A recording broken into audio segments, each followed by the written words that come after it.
भारत की खोज किसने की?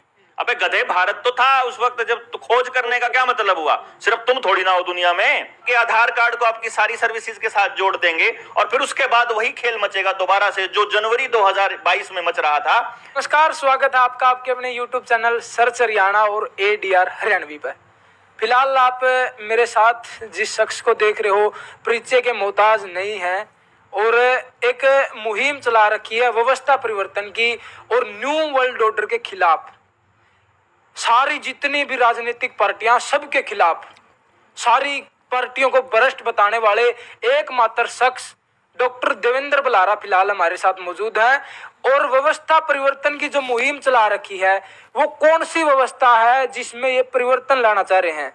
वो कौन सा न्यू वर्ल्ड ऑर्डर है जिसका बार बार जिक्र डॉक्टर साहब अपनी वीडियो में और भिन्न भिन्न चैनलों पर जिक्र करते दिखाई दे हैं?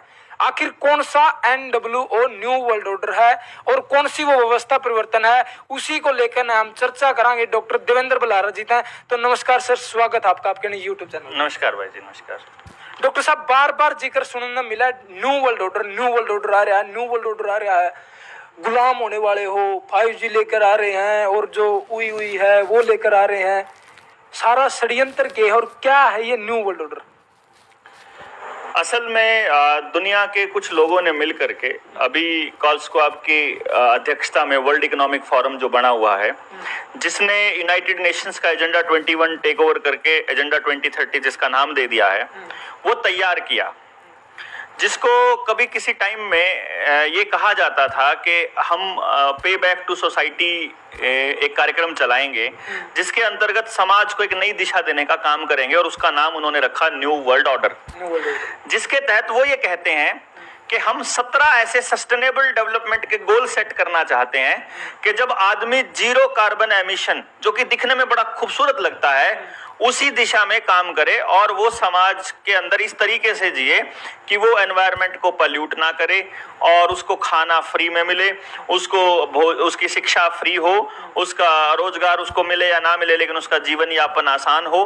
दिखने में इतनी खूबसूरत सी चीज नजर आती है और जिसको सो कॉल्ड पढ़ा लिखा, मतलब जो डिग्रीधारी जो लोग हैं, जो अपने आप को बड़ा वो कहते हैं, उनको ये इतना अच्छा लगता है। वो ये कहते हैं कि ये तो गोल बड़े शानदार तरीके से हैं, लेकिन उनको अमली जामा पहनाने के लिए जिस तरह से खेल रचा गया और रचा जा रहा है, जिसका तजुर्बा वो लोग बड़े बड़े उद्योगपतियों की मदद से साउथ अफ्रीका के अंदर पहले से कर चुके हैं, जिसकी टेस्टिंग वो अलग अलग देशों में, जैसे सीरिया में जो हुआ, जो इराक के ऊपर अमेरिका का अटैक हुआ, सद्दाम हुसैन का असैसिनेशन जिस तरह से उन लोगों ने किया, इस तरीके से ये पूरा का पूरा प्रपंच उन्होंने करके देख लिया छोटे छोटे देशों के ऊपर। श्रीलंका का चाहे फूड क्राइसिस हो, चाहे फिर सीरिया के अंदर आतंकी हमले हो, चाहे अफगानिस्तान के अंदर आतंकी संगठनों को ताजपोशी हो, चाहे अलकायदा वाला, चाहे मतलब एक तरह से ओसामा बिन लादेन वाला जो षड्यंत्र है, ट्विन टावर वाला जो षड्यंत्र है, और फिर उसके बाद अलग अलग जो वायरसेस आते हैं उनके ऊपर जो खेल चलता है, इसके तहत वो सब जगह पे टेस्टिंग करके मीडिया के माध्यम से लोगों का माइंड ब्लॉक करने का काम कर चुके। और उन्होंने इस चीज को भारत के अंदर भी इंप्लीमेंट करने की कोशिश की।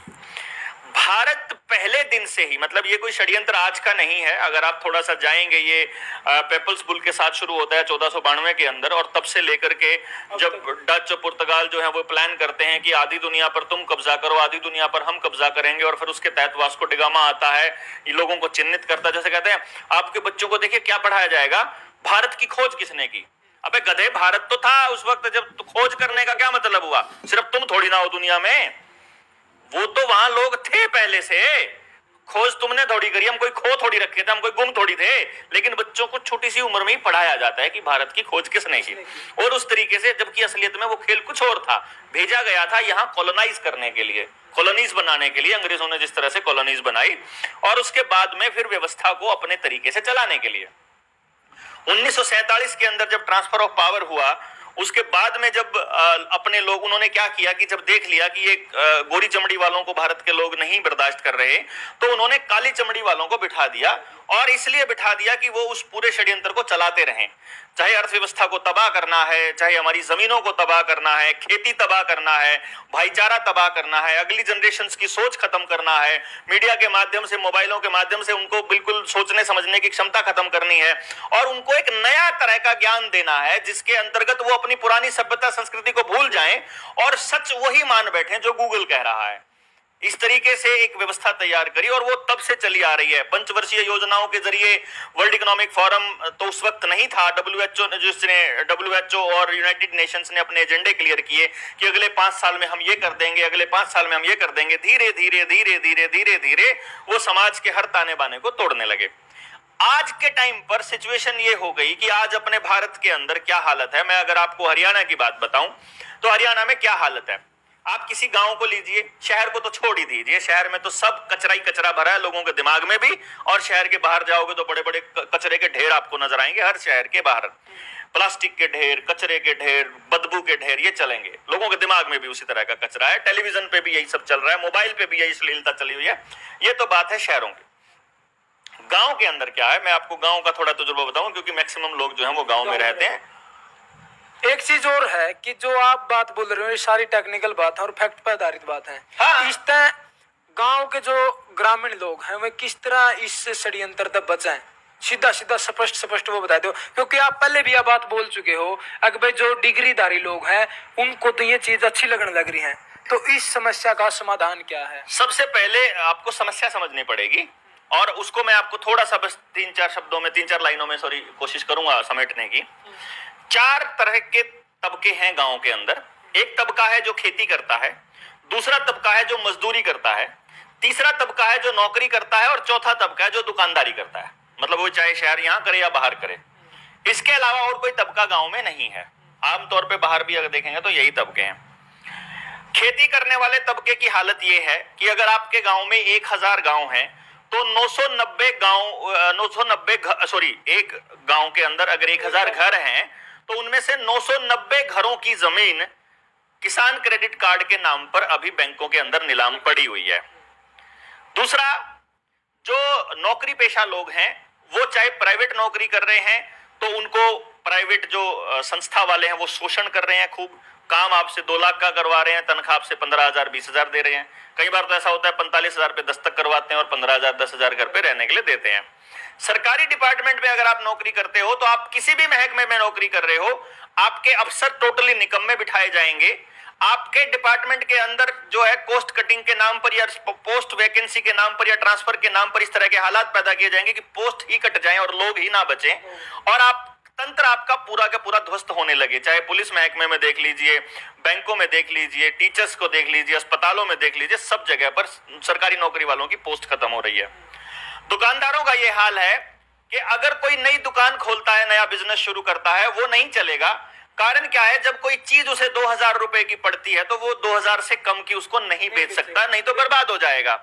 लेकिन क्योंकि बड़े इंडस्ट्रीज जितने भी हैं उनके 2-2 लाख करोड़ रुपया माफ कर दिया जाता है, 10,000 करोड़ एक बार माफ कर दिया, 15,000 करोड़ एक बार माफ कर दिया, तो उससे वो 2000 की चीज को 1800 में भी बेच सकता है क्योंकि वो 200 रुपए का घाटा खा सकता है। और जो गांव का जो पढ़ा लिखा, थोड़ा सा पढ़ा लिखा बच्चा है जो कॉलेज में जाता है, वो देखता है कि मेरे दुकानदार पे जाकर के यही जूता मुझे 2000 का पड़ेगा और अगर मैं इसे ऑनलाइन खरीदता हूं तो ये 1800 पड़ेगा, तो वो आदत डाल लेता है अपने आप को ऑनलाइन डालने की।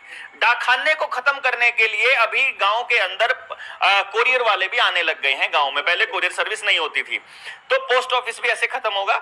ये इस तरह से इन्होंने पूरा पैमाना बनाया कि गांव के किसी जमींदार का बच्चा दुकान नहीं करेगा। अगर कोई नया आइडिया उसने खोल के शुरू कर भी दिया है तो उसके आइडिया को उसकी कीमत और उसकी कमाई से ज्यादा में वो बड़ी इंडस्ट्री खरीद लेगी और उसे लगेगा कि मैंने प्रॉफिट कमा लिया, लेकिन उसके आइडिया को पनपने नहीं दिया जाएगा। इस तरह से दुकानदार खत्म हो जाएगा। अब एक सरकार भी मुहिम लेके आ रही है, जन करियाना स्टोर कुछ इस तरह की, आपने पता? उसके अंदर वो बड़े बड़े इंडस्ट्रियलिस्ट के जो स्टोर हैं वो गांव में के लेवल पे खोले उनमें कुछ ही ब्रांड ऐसे हैं जो आप ही सेल कर सका। वो ऊपर से आ रहे हैं और जन करियाना स्टोर कुछ इस तरह का नाम उसको दिया गया है। इसके ऊपर मैंने बहुत पुरानी वीडियो बनाई थी, जब इसको जिस टाइम पे खुलेआम बोला था खट्टर ने कि हम हर जिले के लेवल पर, फिर ब्लॉक के लेवल पर, फिर गांव के लेवल पर रिलायंस के स्टोर खोलने वाले हैं। क्योंकि इन्होंने क्या करना है, जो आपका गांव का किराना वाला दुकानदार है उसके साथ में टाई अप करना कंपलसरी हो जाएगा।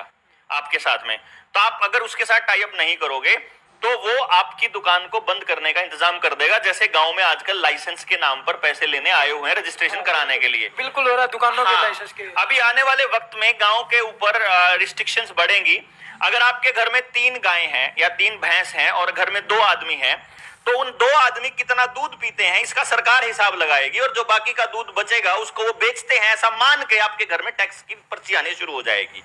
आपके घर नए पानी के मीटर लगेंगे, नए बिजली के मीटर लगेंगे, आपके आधार कार्ड को आपकी सारी सर्विसेज के साथ जोड़ देंगे, और फिर उसके बाद वही खेल मचेगा दोबारा से जो जनवरी 2022 में मच रहा था कि अगर आप वो सर्टिफिकेट नहीं दिखाओगे तो आपको घुसने नहीं देंगे, और अगर आपने ज्यादा बकवास करी बोला तो आपके आधार कार्ड के साथ आपकी पूरी फैमिली की आईडी और सब कुछ जुड़ा हुआ है, आपकी सारी सेवाओं पे कांटा मार